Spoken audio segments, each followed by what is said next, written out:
Welcome to Blank Canvas. This is the first time we're creating an online video and also meeting together face to face. So regardless of who you are or where you are, you can still connect in with Blank Canvas even if you can't meet together in person. Let's start with our acknowledgement of country. I and many of you are on the land of the Kaurna people, who are the traditional custodians of the land. We pay respects to their leaders past, present and emerging. We pray that we can work together for reconciliation, justice and a brighter future together.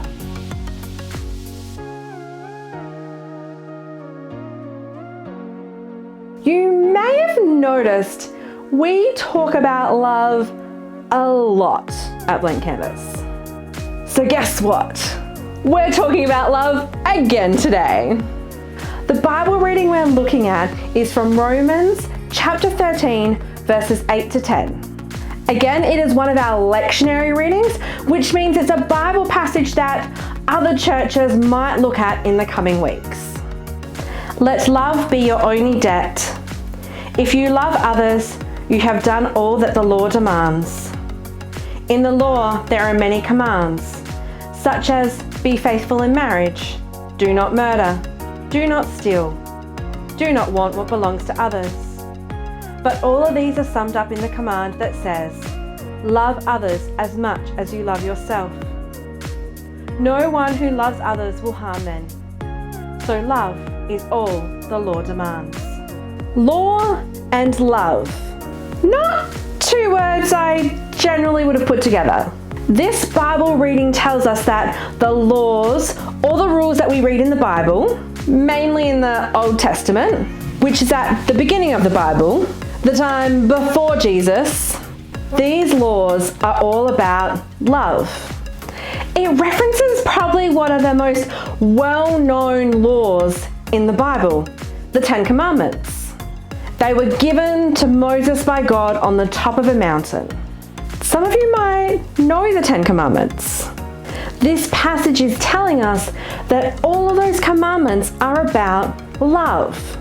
And the Bible passage we heard is not the only place in the Bible where it says this. In Matthew chapter 22, verses 34 to 40, Jesus is questioned. Well, challenged might be a better word. Challenged by some of the religious people who didn't really like him all that much. They asked Jesus, what is the greatest law or rule? Jesus responds with, love the Lord your God with all your heart, soul and mind. This is the first and most important commandment. The second most important commandment is like this one, and it is love others as much as you love yourself. All the law of Moses and the books of the prophets are based on these two commandments. It's saying the same thing. It's all about love. Let's have a little look at those 10 commandments again. The first 4 are about loving God, and the next 6 are about loving others. So if it's all about love, why didn't God just say that in the first place? Why does there have to be so many rules in the Bible? Rules that sometimes don't seem to make a lot of sense. Rules that people are still trying to use and seem to have nothing to do with love. The 10 Commandments and a lot of other rules in the Bible are very specific and very clear. This is right and this is wrong. So pretty easy to understand. Pretty easy to tell whether you're following them or not. But love God and love others is a bit open to interpretation. Think of it like this. When you're very young, you're given rules to follow. Rules that are generally very specific and very clear. Don't hit. Say please and thank you. Share your toys. These rules are easy to know if you're getting them right or wrong. But as you get older and you understand those rules, you end up with new rules. Don't hurt others. Be respectful. Be generous. These rules are pretty much saying the same thing as the first ones. They're just a little bit different. But these ones are a bit more open to interpretation. And they're actually saying a little bit more than our first set of rules. It's saying that not hurting others is more than just not hitting them.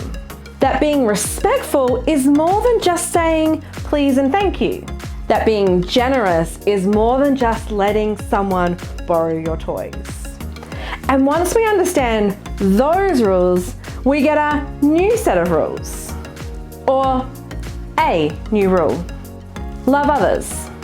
But if the only rule you gave a small child was love others, they might not know how to follow that. They probably wouldn't understand fully what it meant. We can only understand what Jesus means when he says, love others, because there's lots of other rules we've understood before that. When God gave humanity the 10 Commandments, they were just the first set of rules. Then Jesus came along thousands of years later and gave a new set of rules. I would suggest that we as Christians are looking at what the next new set of rules are. What I mean by this is our understanding of the rules change as we grow, as we learn new things, as we're exposed to different things and different people, as we begin to understand the world around us. This happens to individuals, but also to society and humanity as a whole. The world, well, lots of the world, some of the world, is growing and learning. Learning that all genders are equal. Learning that one race or ethnicity is not better than another. Learning that it's okay to be different sexualities and different gender identities. Learning that faith and science can coexist. Learning that sickness and natural disasters are not punishment from God. And so many more things. This means when we look at what loving people looked like in the past, it isn't what loving people looks like today. Loving and caring for women used to mean finding them a good husband so they could be taken care of.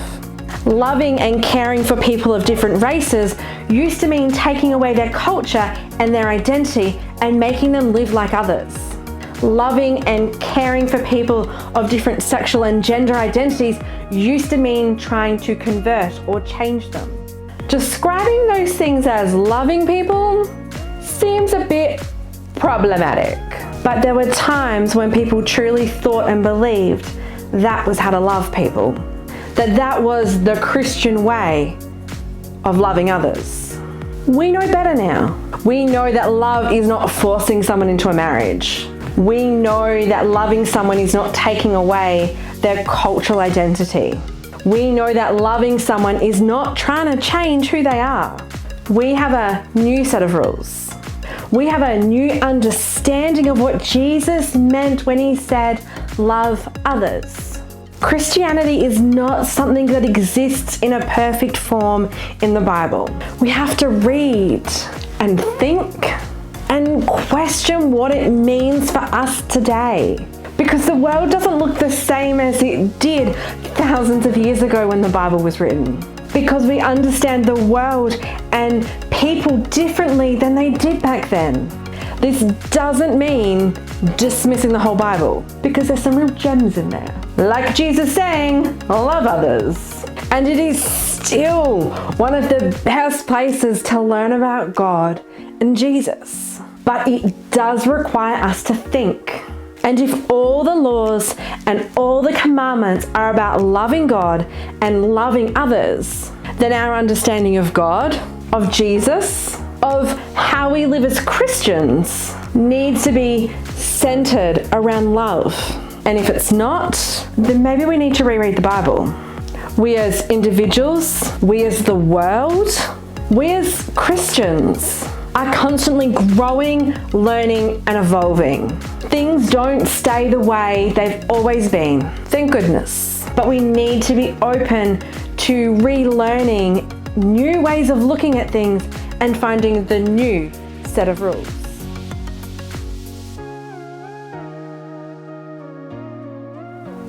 Now it's on to our creative reflection. Each blank canvas, I try to give you guys something a little bit different to help you with your creative reflection. Sometimes it's a art technique, sometimes it's using particular materials, and sometimes it's using particular inspiration or imagery. My hope with the examples I give you guys is to have something that really helps reinforce the theme and some of the topics that come up as we talk through it. So while in this video we were talking about love, something that really felt important for me to look at, to continue to reflect on, was that idea of growth. Having growth to understand those new sets of rules differently.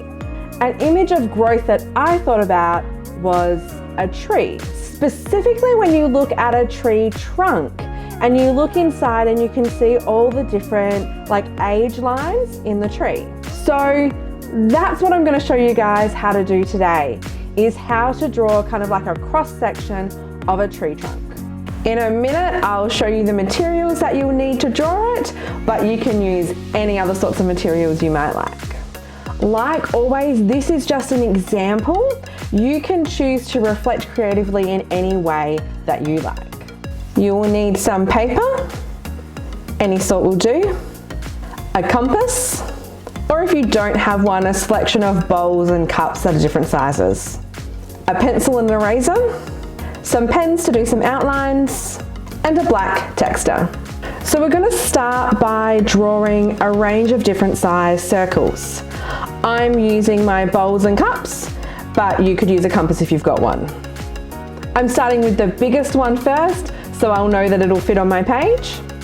And then I'm just going to keep placing my other items on and tracing around the edge. They don't have to be perfectly centered because tree trunks are not necessarily symmetrical.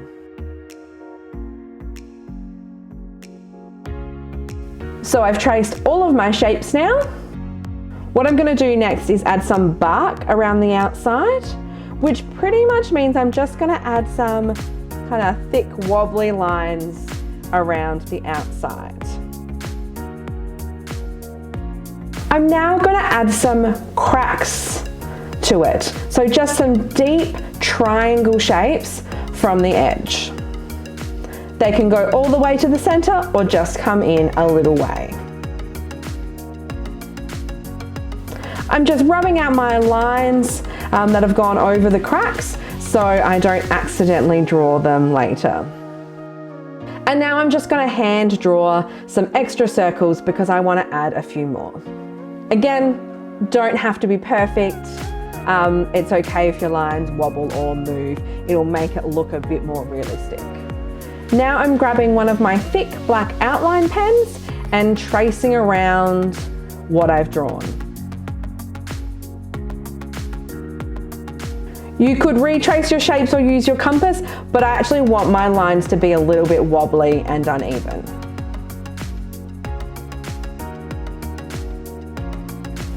I'm now going to grab one of my thinner pens and I'm just going to start drawing extra circles.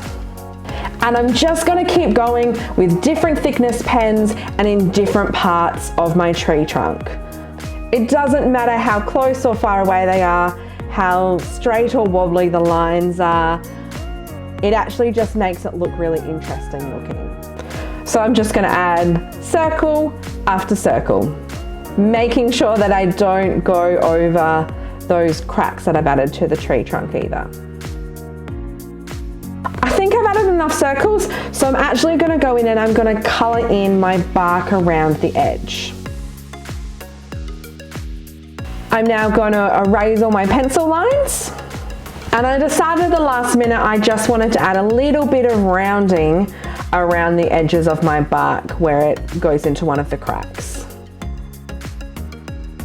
You may notice that I tried to wipe some eraser away before it was dry, so I've got a little bit of a smudge. And that's all there is to it, to drawing a tree trunk. You could add colour, you could add other patterns, other shapes, you could add other images around the outside. It's really up to you, and this is just the basic starting point, and then you can let your creativity go wild.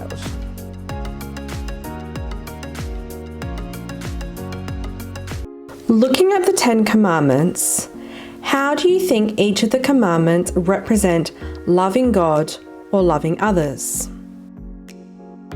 The Bible verse, Anina used the words love others.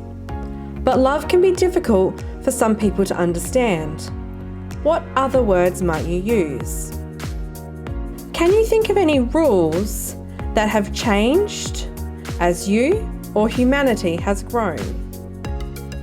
What new things were discovered or learnt for those rules to change? What new rules do you believe the church or humanity still needs to learn? Whether you connected with Blank Canvas online or in person, thank you so much for joining us. We can't wait to connect with you again in a month's time. See ya.